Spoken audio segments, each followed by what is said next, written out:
बिल्कुल ताजा सी नज़्म सुनाता हूं। 4 दिन पहले एक ऐसी तस्वीर हमारी आपकी आंखों के सामने आई है कि जिसे देखने की हिम्मत कम से कम मैं तो नहीं जुटा सका। इतनी बुरी तरह से छत विछत लाश हमारी आंखों के सामने। मरहूम उमर साहब की कब्र को अल्लाह नूर से भरे। यहाँ मेवात के साथी बैठे होंगे, सबसे ज्यादा शिकार हैं वो लोग। पहले तोहफे में उन्हें पहलू खान मिले और उसके बाद उन्हें तोहफे में अभी अलवर के उमर दिए गए।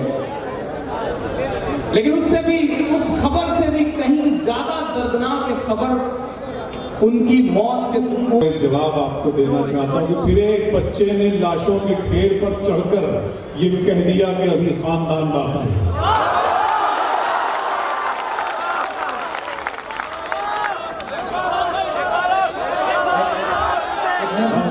फिर एक बच्चे ने लाशों के ढेर पर चढ़कर ये कह दिया कि अभी खानदान बाकी है। वो बेवकूफ ज़मीन बांट के बहुत खुश है, उसे कहो कि अभी आसमान बाकी है।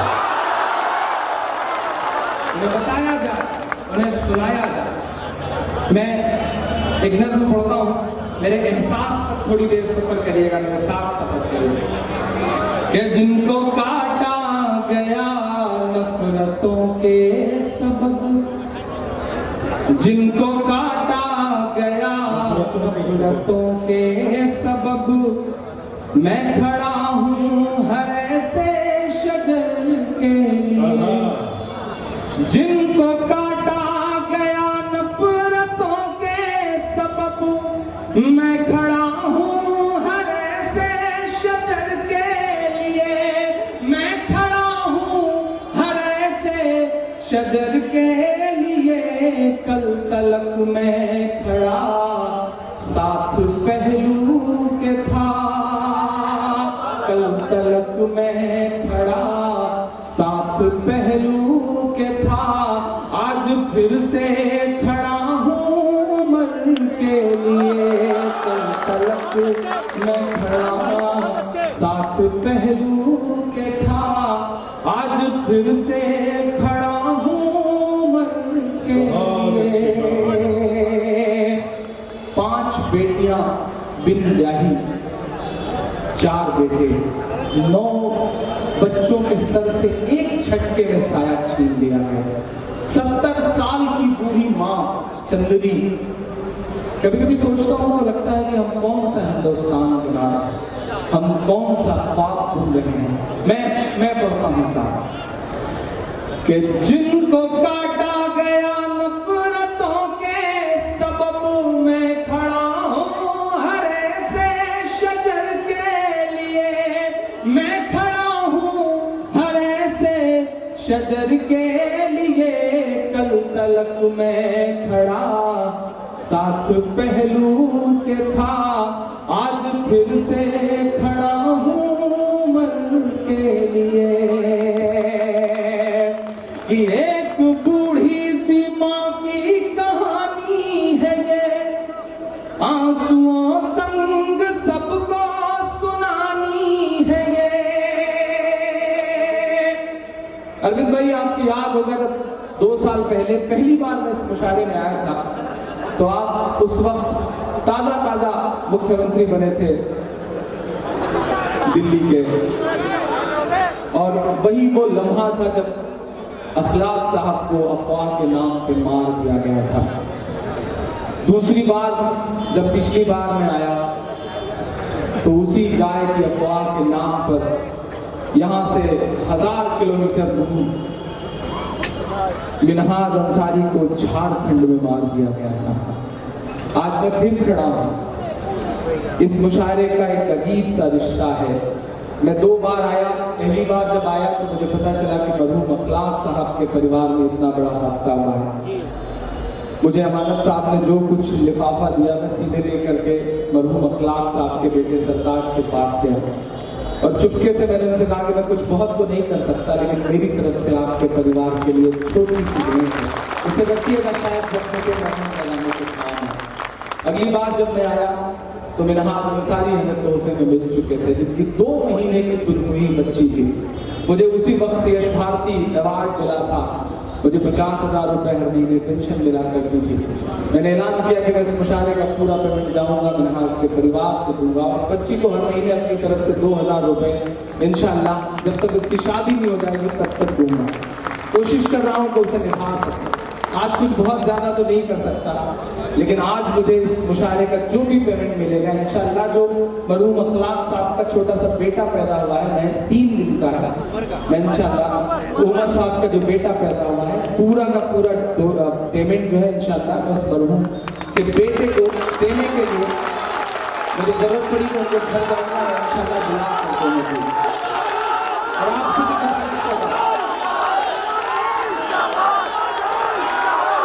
बहुत शुक्रिया। हम कुछ बहुत ज्यादा तो नहीं कर सकते, ये ऐसा नफरतों का दौर है कि जब आवाजें खामोश कर दी जा रही हैं, जुबान बंद कर दी जा रही है, ऐसे में कुछ बहुत ज्यादा तो नहीं कर सकते, लेकिन हो सके जहां तक किसी के जख्म पे हम मरहम लगा सके।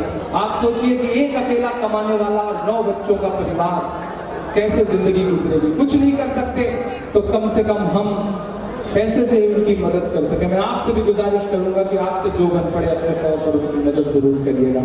इंशाल्लाह मैं पूरा पेमेंट उनको डोनेट कर रहा हूँ, और मैं कल सुबह आंध्र प्रदेश चला जाऊंगा। इंशाल्लाह लौट के सीधे मैं मेवात के साथियों से कांटेक्ट करूंगा। यहाँ पर बहुत सारे लोग बैठे होंगे, आज अल्ताफ साहब बैठे हैं, मकसूद हैं, सद्दाम हैं, मैं सबसे कांटेक्ट करके इंशाल्लाह वो पैसा उस बच्चे तक पहुँच पाऊंगा। मैं पढ़ता हूँ साहब। अरविंद जी, हम भी देंगे दिल्ली वाले, आप भी देना। अरविंद जी मुझे दुआएं दे रहे हैं।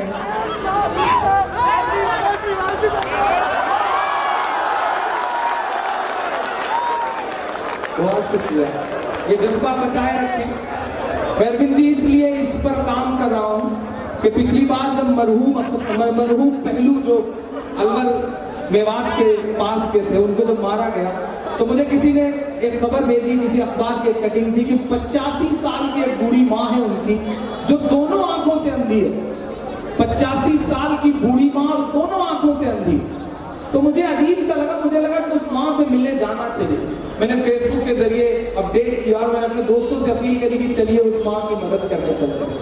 आप यकीन करें अरविंद भाई कि जब मैं उस के घर पहुंचा, उस शख्सियत के घर पहुंचा, तो जिस तख्त पर मुझे बिठाया गया था वो तख्त 4 जगह से टूटा हुआ था, ईंट लगा करके उस तख्त को जोड़ा गया। और आज मैं पूरी जिम्मेदारी से आपसे कह रहा हूं कि हमारे जितने रहबर हैं जो हमारे आपकी क़यादत का ढोल पीटते रहते हैं, जो हमारे आपके नाम पर बड़ी बड़ी तकरीरें करते रहते हैं, कोई 1000 करोड़ का मालिक है, कोई 700 करोड़ की व्हाइट मनी का मालिक है, कोई 10,000 करोड़ का मालिक है, लेकिन मुझे हैरत है कि मॉब लिंचिंग में अब तक 30 से ज्यादा लोग मारे गए हैं, लेकिन हमारा कोई भी सियासी रहनुमा किसी के भी घर जाकर के 1 रुपए देने की जहमत नहीं उठाता है। इस पर सवाल खड़ा करना पड़ेगा, इस पर सवाल पूछना पड़ेगा उनसे कि आप सिर्फ मुतालबा मत करिए, आप सिर्फ नारे मत लगाइए। कोई एक शख्स निकल आए और 35 लोगों के घर चला जाए, 5-5 लाख रुपए अपने पार्टी फंड से दे दे, तो शायद उनका घर चलने लगे। क्योंकि इंसाफ लेने के लिए, लड़ने के लिए पैसा खर्च करना पड़ता है, वकील करना पड़ता है, लेकिन हमारा कोई भी रहबर नहीं चाहता। तो इस पर काम करिए, इस पर कोशिश करिए। इंशाअल्लाह हम लोगों ने पहलू खान की मदद करी और फिर सारे लोग एकजुट हुए तो 20 लाख रुपए के आसपास मदद हुई उस परिवार की। मैं चाहता हूं कि उमर के परिवार की भी इसी तरह से मदद है। मैं पढ़ता हूं साहब, जिनको काटा गया नफरतों के सबब, मैं खड़ा हूं हर ऐसे शजर के लिए, मैं खड़ा हूं हर ऐसे शजर के लिए। कल तलक मैं खड़ा साथ पहलू के था, आज फिर से खड़ा हूं मरहूम के लिए। एक बूढ़ी सी माँ की कहानी है ये, आंसुओं संग सबको सुनानी है ये। खुश नसीबी कहूँ बदनसीबी कहूँ, मुझको अफसोस मेरी जुबानी है ये। हौसला मेरा कायम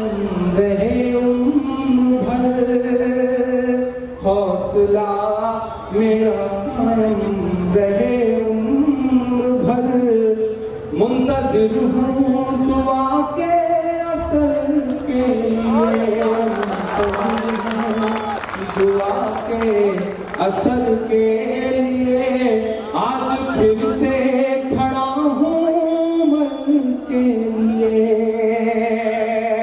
आखिरी बंद पढ़ता हूँ इस नज़्म का सार और आपसे दुआएं मांगता हूँ कि आप हम सिर्फ लाशें उठाते रहे, वो हमें मार कर मुस्कुराते रहे।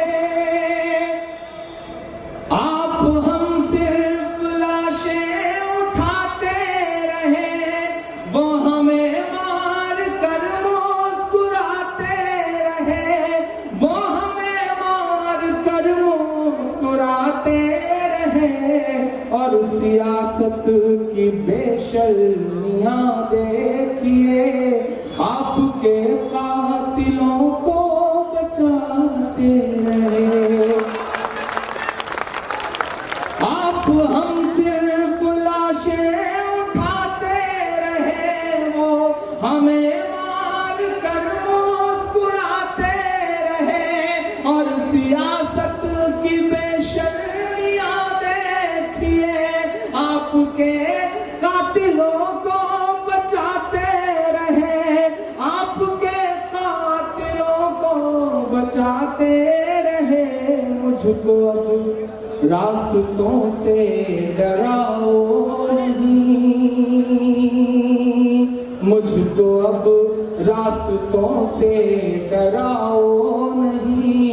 जिंदगी वक्त की है सफर के लिए, जिंदगी वक्त की है सफर के लिए।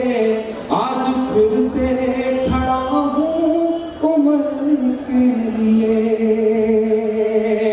मैं 2 दिन का है वो बच्चा। आज मैंने उनके घर फोन करके पता किया तो अभी कोई नाम नहीं रखा गया है उस बच्चे का, कोई नाम नहीं है, बेनाम सा बच्चा है। मैं 2 दिन का, आंख शायद न खुली हो, मैं ये बंद उसके नाम करता हूँ, उस बच्चे के नाम करता हूँ। आज फिर से खड़ा हूँ मन के लिए। एक बच्चा जो परसों ही पैदा हुआ, थोड़ी देर मेरे साथ सफर कर लीजिएगा। एक बच्चा जो परसों ही पैदा हुआ, उसके सर पर कोई आज साया नहीं। एक बच्चा जो परसों ही पैदा हुआ, उसके सर पर कोई आज साया नहीं। उसकी किलकारियों के निगहबान हम, उसकी किलकारियों के निगहबान हम। वो हमारा है अब से पराया नहीं। इंशाअल्लाह मैं कोशिश करूंगा, मैं जिंदा रहा, मेरी सांसें चलती रही तो उस बच्चे को पढ़ाने की पूरी जिम्मेदारी पूरी जिंदगी उठाऊंगा, ये वादा कर रहा हूं। और जब जिसे चाहे, हो सकता है मेरे इस ऐलान से बहुत सारे लोगों के पेट में दर्द उठे, लेकिन मैं चाहता हूं कि और लोग कंपटीशन में ही सही निकल करके सामने आए, इस तरह का ऐलान करें, बच्चों की हिफाजत की, बच्चों की तालीम की जिम्मेदारी उठाएं। मुशावरे का मतलब सिर्फ माइक पर नहीं पढ़ना। मैं पढ़ता हूं और आपसे दुआएं मांगता हूं कि एक बच्चा जो परसों ही पैदा हुआ, उसके सर पर कोई आज साया नहीं। उसके सर पर कोई आज साया नहीं। उसकी किलकारियों के निगहबान हम, उसकी किलकारियों के निगहबान हम। वो हमारा है अब से पराया नहीं। जावेद और इमरान साहब को मेवात पंचायत के सेक्रेटरी हैं, उन्होंने 1 महीने की सैलरी उस बच्चे को देने का ऐलान किया। सलाम आपकी मौजूदगी को बहुत शुक्रिया। वो हमारा है अब से पराया नहीं। मुझको बिछना पड़े तो मैं बिछ जाऊंगा, मुझको बिछना पड़े तो मैं बिछ जाऊंगा, उसकी मासूम सी रहे गुजर के लिए। मुझको बिछना पड़े तो मैं बिछ जाऊंगा, उसकी मासूम सी रहे गुजर के लिए। कल तलक मैं खड़ा